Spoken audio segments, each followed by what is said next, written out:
Everyone, and good morning. Welcome to CTL's Education Professional Development Series. My name is Amy Al-Khalisi, EdTech Project Manager here at CTL, and I'm joined by Stephanie Shea, Marketing Manager.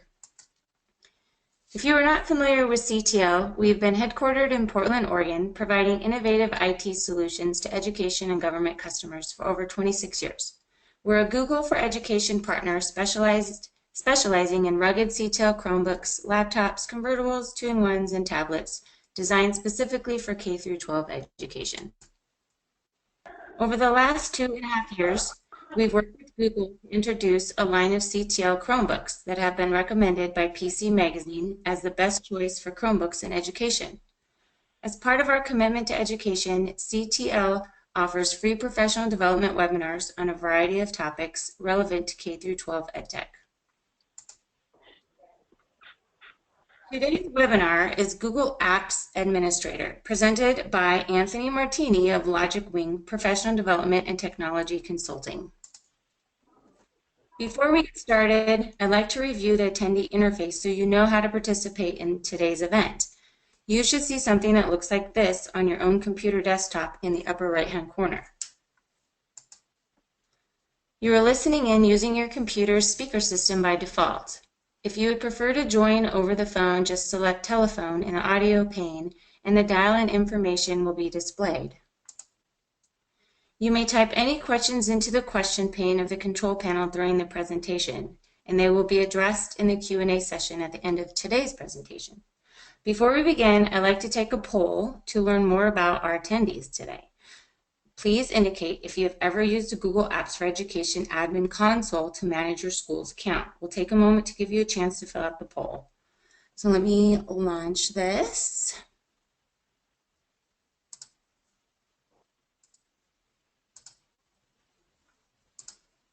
And please chime in if you can't see that or if you can.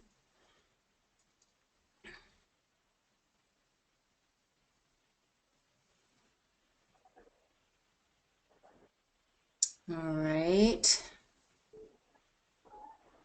Looks like 33% no experience, some experience, and a lot of experience.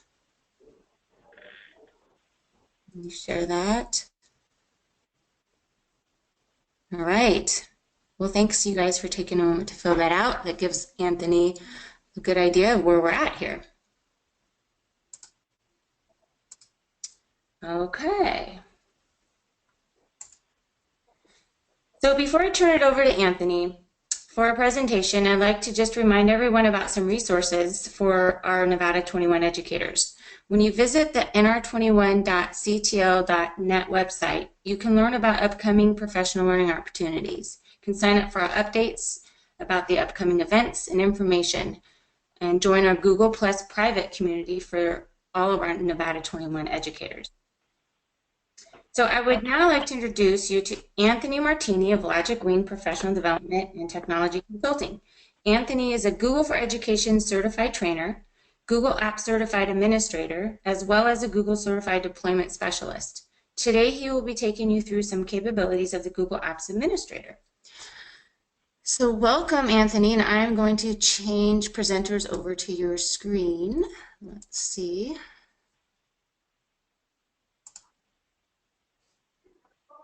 Thank you for all of you for being here today.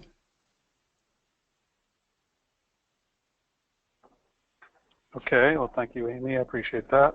Stephanie. And thanks, folks, for joining us this afternoon. And thank you to future folks who watch this as a recording. Appreciate it.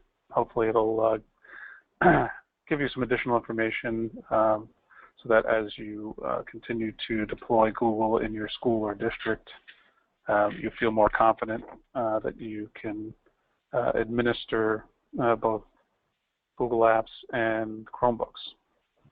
So this is part 2 of Google Apps Administrator.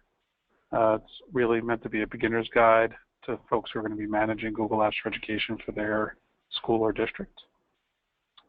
And today, a lot of the focus will be on the devices and applications. So we'll talk about managing devices, specifically Chromebooks, and deploying web-based applications to those Chromebooks. So just to do a little level setting, the Google Apps Admin Console is all about the management of people, so your students, teachers, and administrative staff, managing their access and their ability to share content in Drive, Gmail, Calendar, Sites, Groups. That's done via the application of policies. And there are policies for users and policies for devices and policies for services and applications.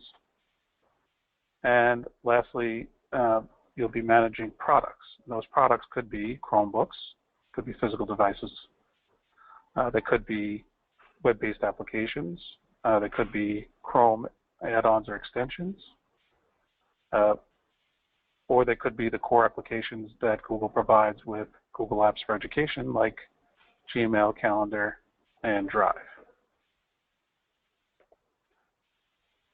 So for those of you who are unfamiliar with the Google Apps Admin Console, that's basically your single pane of glass for managing all of your Google services, your users, and these third-party applications, as well as your devices like Chromebooks, Android tablets, and believe it or not, also iOS devices like iPads.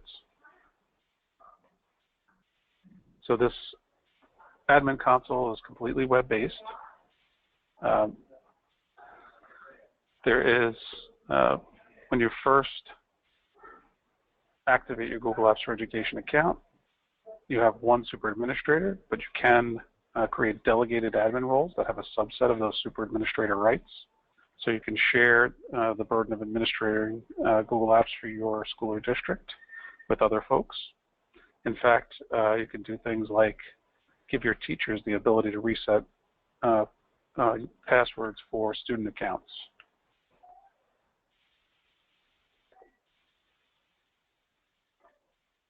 So the Google Apps Admin Console generally looks like this. Google is all about iterating quickly and making changes to their products, adding functionality and features. So from time to time, you may see things added on or taken away from the dashboard view of the admin console, but it's, for the most part, looked this way for about the last 18 months or so. So at the top of the page, you have what you would assume would be a core aspect of all Google applications, and that's a search bar where you can search for user accounts, groups, and other settings in the admin console. And Google's done an excellent job of improving the search functionality in the admin console so that if you're looking for a specific setting, you don't have to know where it is. You can do a search on it, and you can link directly to it from the search box. So below that, you have your dashboard view, which you have some customization. At the bottom where it says more controls, above that is a shelf, and you can drag icons to that shelf and hide them from the view, so you can fully customize the icons, the order that they're in for your account. So any changes that you make and customizations are specific to your admin account. And on the right-hand side, you have access to reports. Google also will surface administrative alerts and will also suggest things that you should be doing to manage your Google Apps account. In this case, setting up mobile management.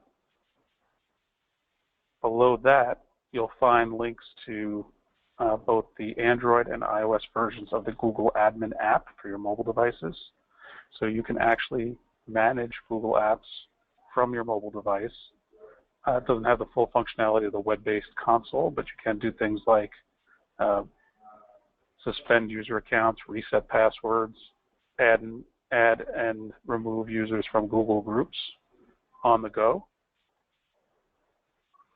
And then below that, you have some links to tools like the Google Apps Marketplace, the App Status Dashboard, which will give you a 10,000-foot view of the status of all the different Google applications like Gmail and Calendar, If they are having any issues, that's your first stop to find out what's going on and how soon it will be resolved.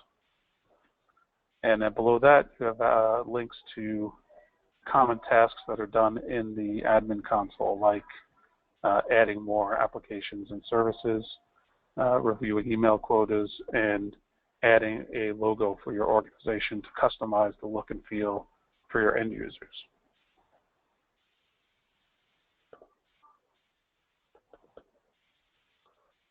So we're going to talk in more depth today about managing Chrome devices. So if you do have access to an admin console, you can click on the device management tile, and we'll be looking more specifically at Chrome management. So there are both user settings and device settings under Chrome management. Chrome management is based on who's logging into the device and what hardware settings are set under device settings for the device. So it's two different sets of policies that apply to a Chromebook that you're managing in the Google Apps admin console. In order to manage a Chromebook, you have to purchase a Google Chrome management license, and that is good for the life of the device. The estimated lifespan of a Chromebook, at least by Google support standards, is about 5 years. That doesn't mean that after 5 years the device will stop working. It just means that it's likely that Google will not be updating the Chrome OS for that device. So user settings, there are many user settings, and for the purposes of today's webinar, we're not going to go into every single setting. We're going to focus on a few key settings that are important to manage in an educational organization. So we'll talk about user settings like assigning specific web-based applications and extensions. We'll visit the Chrome Web Store, and including the idea of building a custom section for your web store so that your teachers and students can find applications that are vetted by educators and that have some educational use. And then we'll also talk about managing bookmarks, which is key, especially for younger students who will be using the Chromebooks, so they don't have to repeatedly type URLs for educational websites. And then we'll also talk about app management. So let's talk a little bit about Chrome management settings.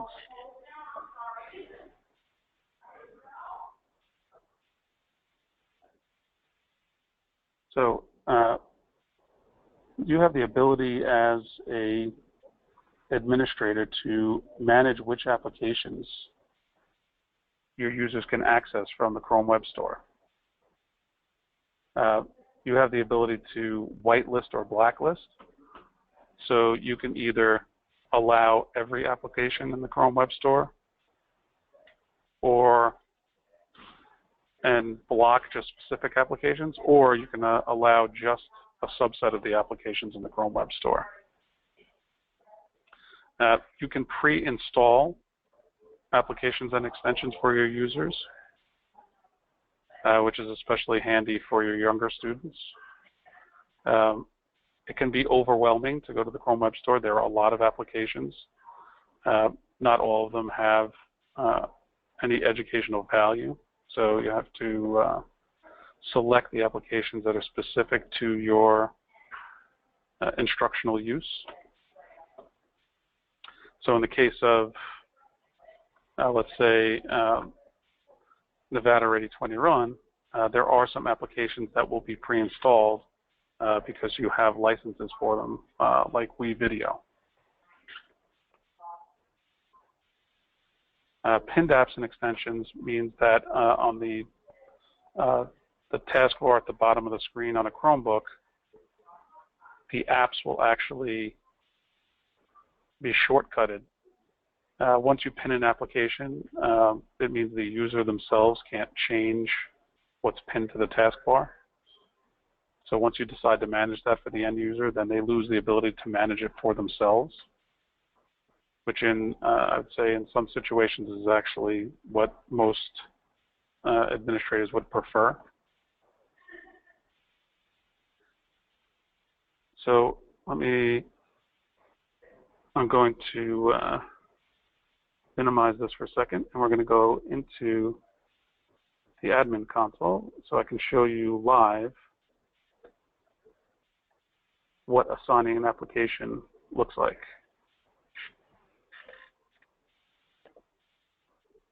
So to get to the admin console, it's admin.google.com. As I mentioned, you have to have administrative rights in order to access the admin console.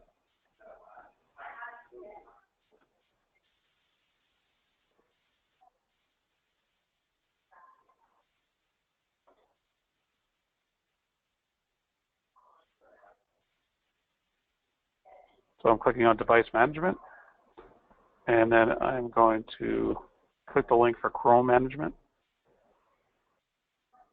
And then because we're assigning applications, we're going to select user settings. So when it comes to assigning applications, they're not assigned to a device. So in a traditional laptop one-to-one, let's say with a Windows device or a Mac OS device, you're pre-selecting applications, creating a gold standard image, and then deploying that image to tens or hundreds of laptops. In this case, when it comes to a Chromebook, the Chromebook is actually driven by, it's more user-centric and driven by the user that logs into the Chromebook. So the applications can be pre-installed, and then no matter which Chromebook the user logs into, they'll have access to their applications that you've previously assigned to them.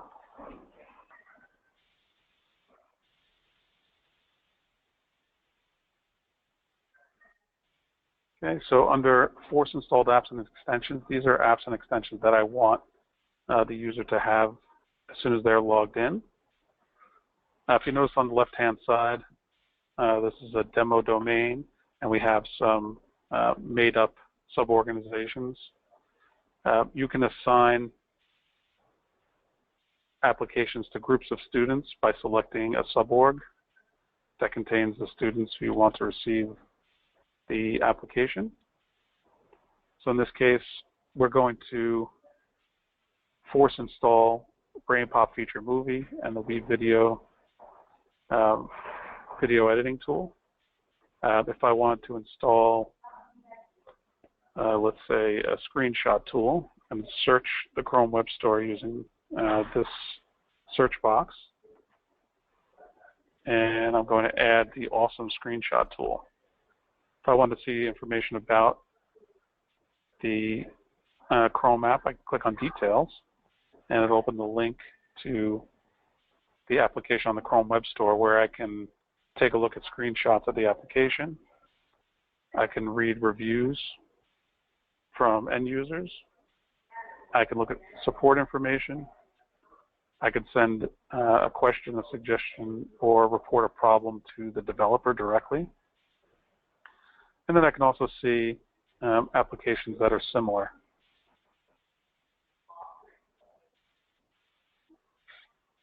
So I decided that I want to add this application for my end users. So I just click on Add, I save it, and then at the bottom right of the screen, I'll have to save it again.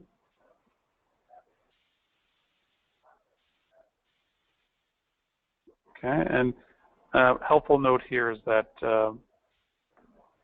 you don't want your end users to be able to remove or try to remove any of these pre-installed apps. So they recommend that you disable Developer Tools access, and I'll show you in a moment where you can do that. Okay, if you wanted to block specific applications, you would select allow all apps and extensions except the ones I block, and then you can manage which apps you want to block. So in this case, I want to search on applications that proxy internet connection, and I'm going to just select a few of them.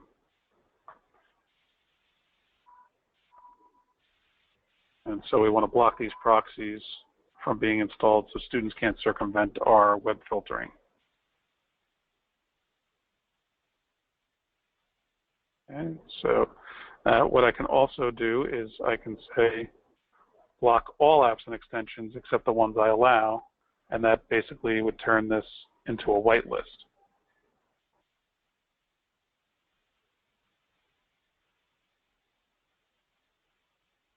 Okay, and I had mentioned earlier about pinned apps and extensions. They're pinned to the Chrome launcher at the bottom of the screen. You can manage which of those apps would be pinned in the same way that you add them from the Chrome Web Store.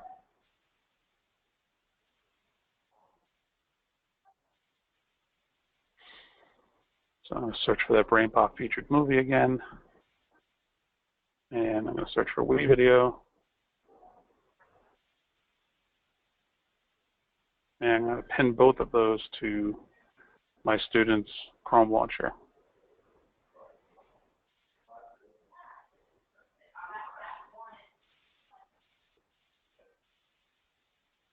Okay. So the Chrome Web Store homepage, by default, it's chrome.google.com/webstore. You could specify that when students or teachers go to the web store, they could actually see a collection of applications that you want to include. So basically, you can make recommendations as to what applications they may want to install if you give them the ability to install applications. So this would be if you wanted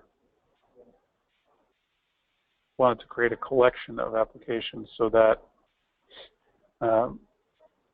they're not pre-installed necessarily for your students, but you wanted them to be aware of them in the off chance that they found them useful. So you can make a list of recommended applications, once again, just by searching the Chrome Web Store and assigning them.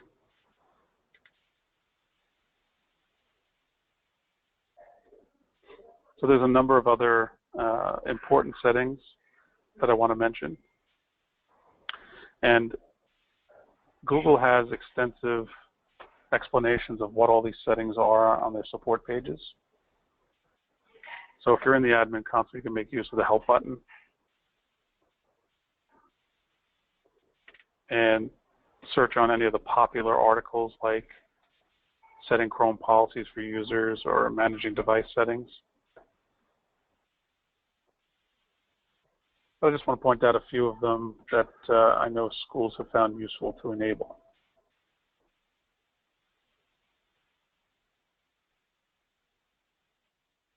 So if students are going to be using a device all day and it's going to be sitting at their desk, you might want to enable log out on on idle or on lid close. And then locking the screen on sleep, so that safeguards the student's information if they walk away from the Chromebook. Idle time is dependent on the device itself. So different Chromebooks have different idle time lengths. Incognito mode is a mode where no web history, passwords, or any other information entered into the browser are saved. So most schools will disable incognito browsing for their students.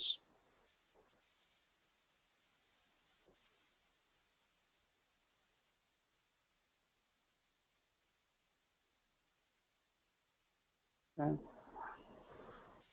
Safe browsing is Google will prefetch information about the website that you're about to visit when you click on a link or do a Google search.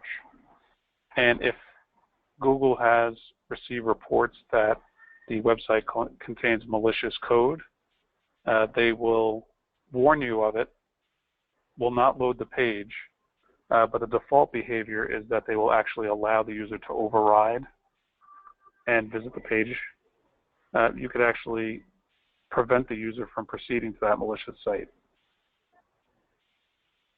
Geolocation, most schools would prefer, except in certain situations, to not have third-party websites get geographic information about the location of their students. So you can disable that geolocation by not allowing it. That will still allow them to use the Google Maps feature. They'll just have to put in their location as opposed to having it automatically detected. Google Apps does support single sign-on. So for those schools that are using single sign-on, you can utilize that with your Chrome devices. Okay. For your younger students, it's really helpful to have some pages preload at startup so that the teacher doesn't have to waste instructional time having a third grader enter in a website URL. So if there's certain sites that the students will repeatedly visit, it might be a good idea to enter those pages to load on startup.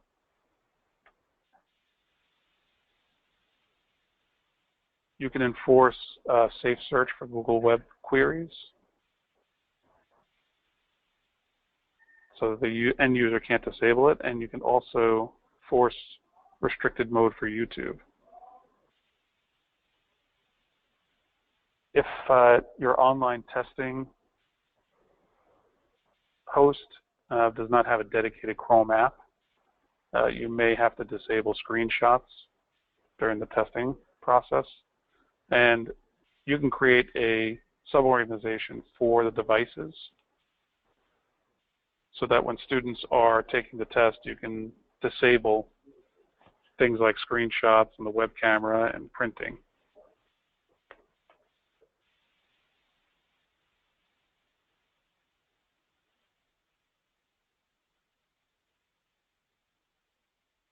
Okay. As I mentioned earlier, there are a lot of user-specific settings for Chrome.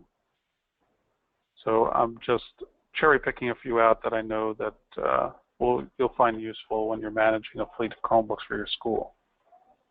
You have the ability to filter web content by user in the admin console. So you could have, I've seen schools implement a sub-organization for users who are on discipline for some reason, and they are limited to maybe 1 or 2 educational websites and cannot just browse the web, so that they can continue to do their work, but they are not able to browse any other sites other than the homework that's assigned to them.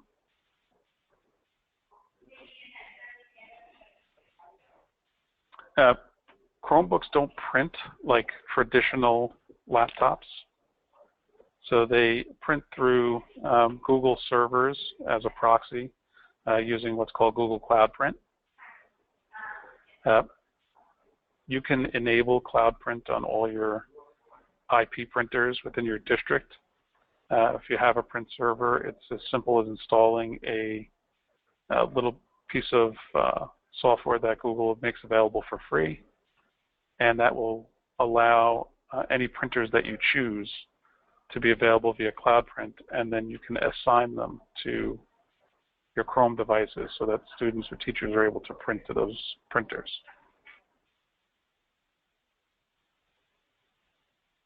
Another really useful feature is the ability to create manage bookmarks and to put them into folders.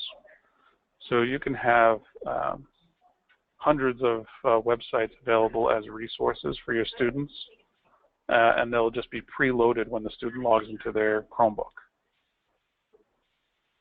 So this saves a lot of time, instructional time, and also helps when a teacher is planning lessons.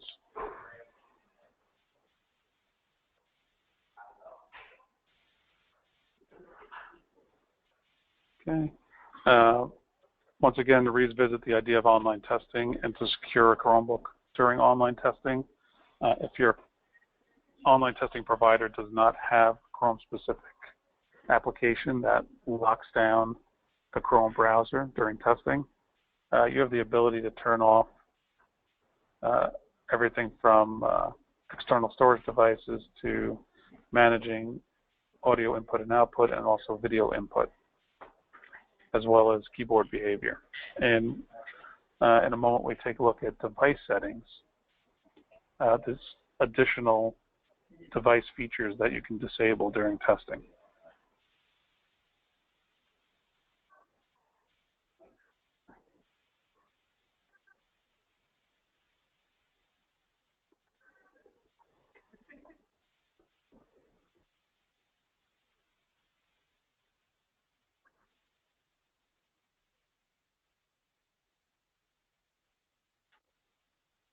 Okay, so we covered a lot of this already. Let's talk about managing applications.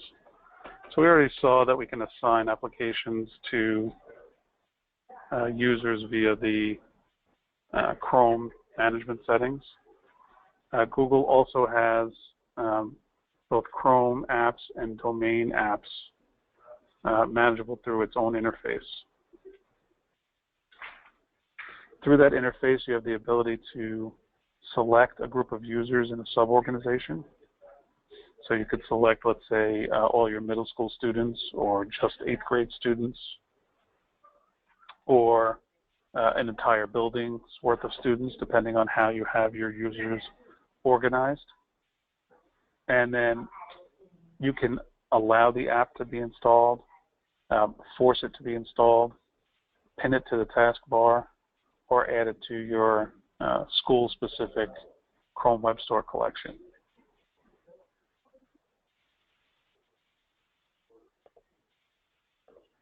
Oops.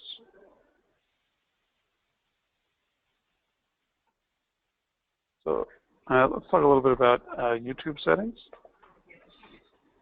So YouTube can be really valuable from an instructional standpoint, but of course there's a lot of content on YouTube that can be a distraction, is not instructionally sound, but you want teachers to have the ability to utilize YouTube in your classrooms. So you have the ability to approve videos and have approvers like teachers themselves who can specify what videos their students can watch. And you can also deploy these permissions to your suborgs, just like you're able to assign applications.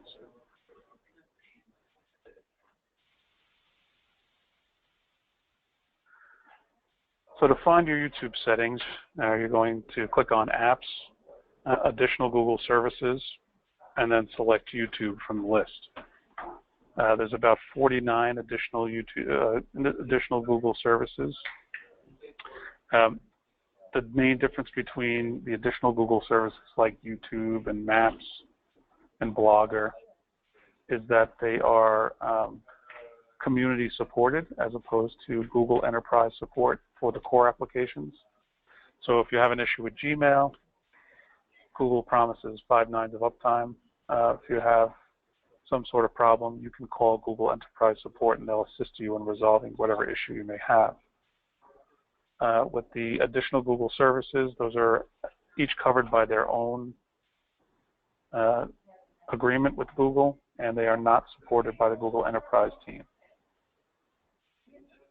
So in the case of YouTube, you have the ability to set up restricted mode on your network, and there are some changes that you have to make to your firewall to allow YouTube to be filtered. And then signed-in users can only watch unrestricted and approved videos. And as an administrator, as you see below, you can give your teachers who are using Google Classroom the ability to approve videos for their students. So if they're assigning a video as a resource, they can approve it for their students without having to call the help desk and have to have IT do that for them. You can also see a list of approved videos as the administrator. So when you're using restricted mode as a approver of videos, you'll see this banner underneath the video content on YouTube, which will tell you that before it's approved, it's not approved for the domain. So this would be the domain you're logged into with your Google account, and you'll have an approved button. Okay. So I want to show you a little bit more of our Chrome management settings.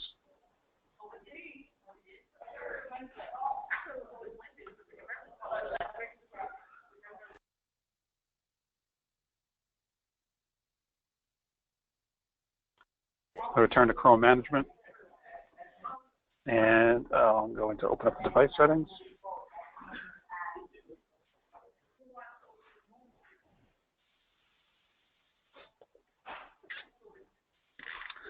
So one of the key device settings, as you know, when you enroll a device, that means you have the ability to manage it with Chrome policies. If the device is factory reset, that means it's no longer enrolled, which means it's no longer managed. In order to ensure that devices remain managed, even after they've been manually wiped and reset to factory defaults, you can set this policy to force the device to automatically re-enroll in domain after being factory reset. So this ensures that if somebody were to steal a Chromebook, that it is not unmanaged after they reset it. You also have the ability to specify a message on the screen so that when you disable a device, meaning you're locking it from anybody being able to use it, you can specify a message saying, this Chromebook belongs to, the school district, please call blah, blah, blah to return it, or email the help desk. And you can say that this, device is unusable. So basically, it turns the Chromebook into a brick in that you cannot utilize it if it's been disabled, and enforced re-enrollment is enabled. For any devices that the students may be using, you want to disable guest mode. Guest mode is basically instead of an incognito window, it's an actual incognito session. So when a user clicks guest mode on the login page of a Chromebook, nothing that they're doing in the browser at that time is tracked. Now, of course, if you have a content filter in place, it doesn't mean that they can just get to any website that they'd like, but it does mean that you won't have any apps or extensions that load that might be monitoring or managing student behavior. You can restrict the Chromebooks to sign-ins from only your domain. So you can simply add an asterisk and the domain name. So for my demo domain, it would be asterisk at capschool.org, and that means that only users with capschool.org accounts can log into the Chromebook. For your younger students, you have the ability to predefine the domain so it auto-completes. So the students only have to remember everything before the @ symbol when signing into their Chromebook. So in the case of a long URL, like johnsonville.k12.ny.us, the student just has to type in JDO, and the domain is auto-completed for them.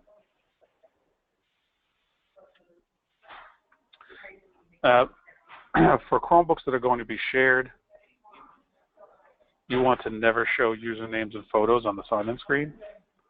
If you don't enable that, that means that every person who signs into the Chromebook will have their avatar and username on the sign-in screen of the Chromebook.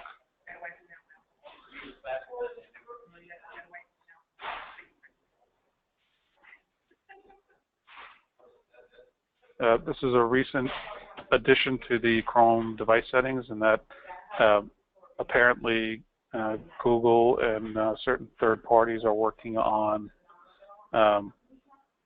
sign-in using the camera. So it either will iris scan you or facial recognition in order to log you into your Chromebook.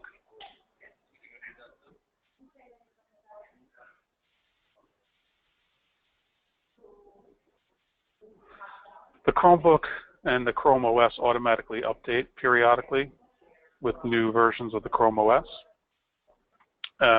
If you disable auto updates, that means the operating system will no longer update. You may have a situation where you need to disable auto updates because you are in the midst of testing and you've already confirmed that your testing software works on Chromebooks of a certain version. So you want to restrict your Chromebooks to that version and not have them update during the testing window. So you can create a sub-organization for testing that has these settings applied to it.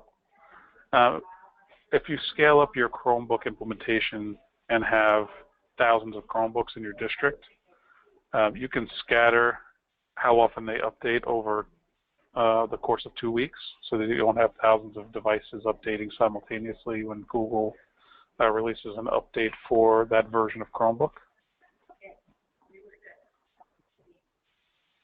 There are 3 versions of the Chrome OS for your device at any given time. The stable channel is the channel that Google has delivered to the Chromebook, and it has been tested and is by its nature the version of Chrome OS least likely to have issues.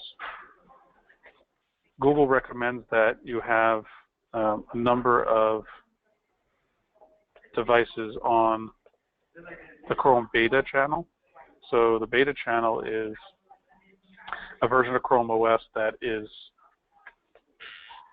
in testing, and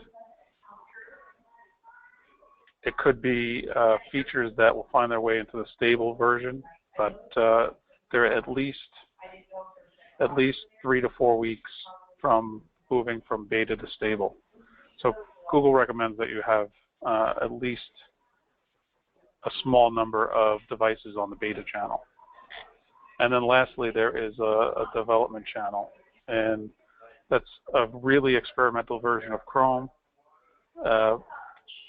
Some of the features that are available in development may not make it to the stable version of Chrome. They may not even make it to the beta version of Chrome.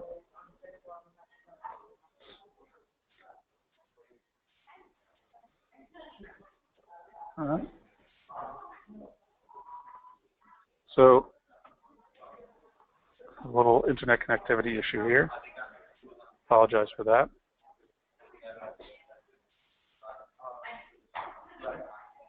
So that's the majority of what we wanted to cover today.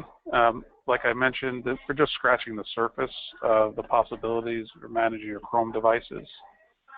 There are a tremendous amount of flexibility in, and deployment options that you have with a Chrome device.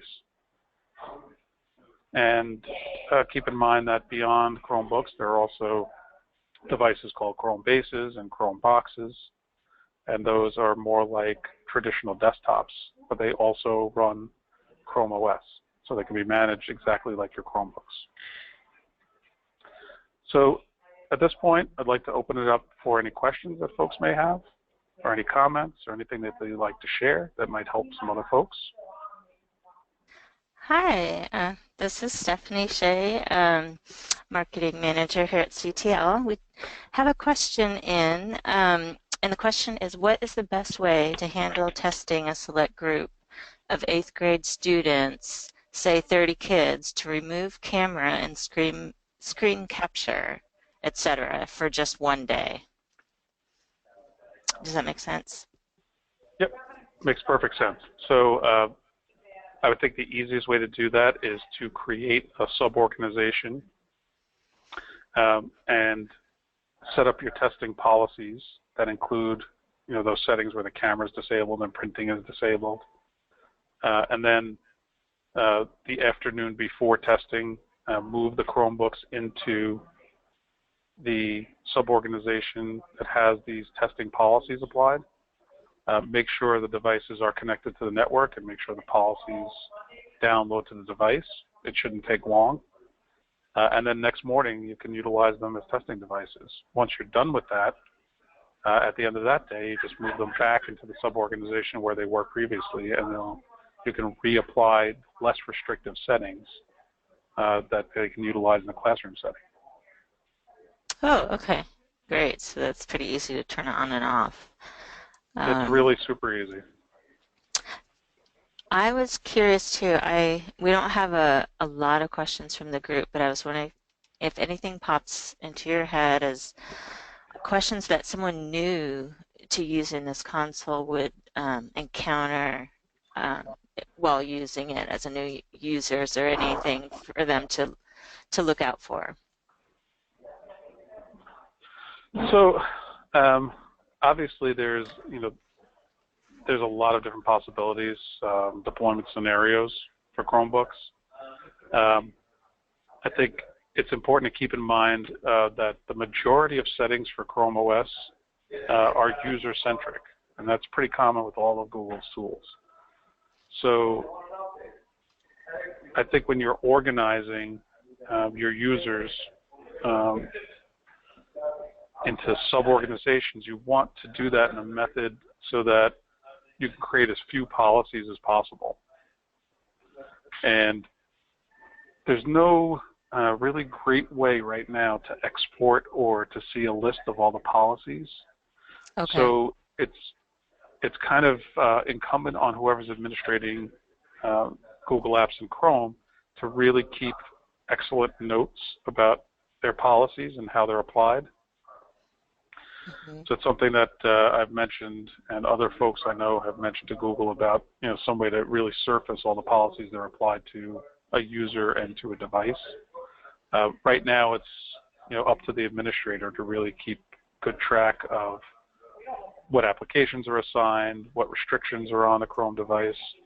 So I would say that it's old school when it comes to technology, but having really great documentation about your policies is really important as you move forward, especially as you scale up the amount of devices you're going to manage. Okay. And yes, is it pretty much unlimited devices that can be managed?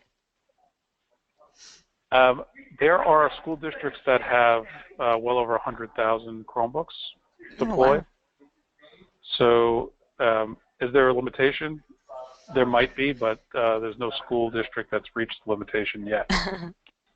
Good to know. Okay. Are there any type of best practices for security, just that kind of maybe are outlined somewhere in a resource link for people that you should definitely check these certain settings? So just to speak a little bit about the security obviously is only as good as the device and the operating system, right? So even with your best configuration settings, most secure configuration settings, Google has a lot of security features built into the operating system itself and to the device. So when Google builds the Chrome OS, they're building it with as small a attack footprint as possible. So the attack surface is really small on a Chromebook. So there's not a lot for hackers to compromise. Okay. Or ways that you can easily hack into a Chromebook.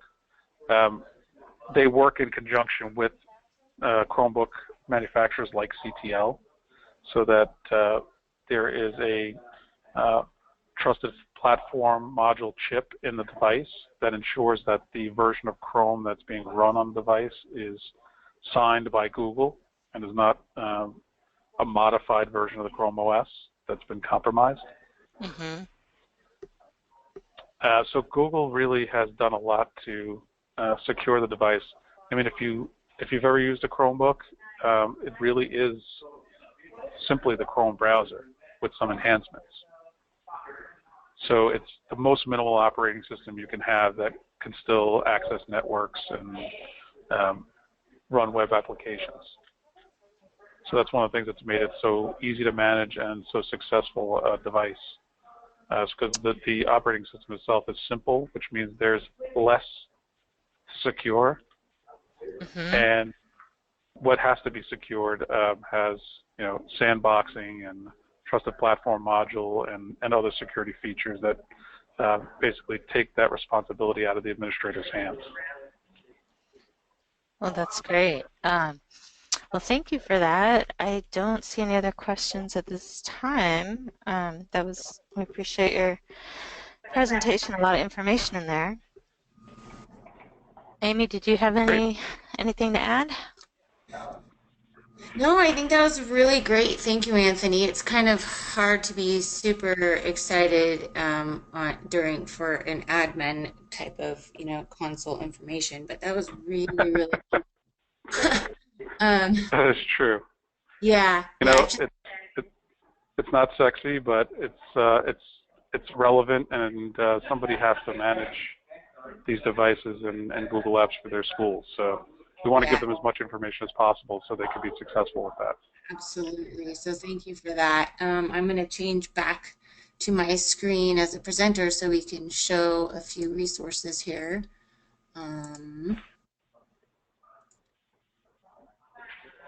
Hopefully everybody can see that. So thank you, Anthony, and thank you everyone who attended today's webinar. If you have any other questions, please contact me at the email you see on the screen. Once you leave today's webinar, you may receive a certificate of completion by visiting the link you see on your screen. So please don't forget to visit our nr21.ctl.net website for news and information for Nevada Ready 21 educators. And a link to view the recording of today's webinar will be available within 24 to 48 hours on the nr21.ctl.net recorded webinars site. So on behalf of CTL and our presenters, thank you for joining us today, and thank you for your questions, and have a great rest of your day.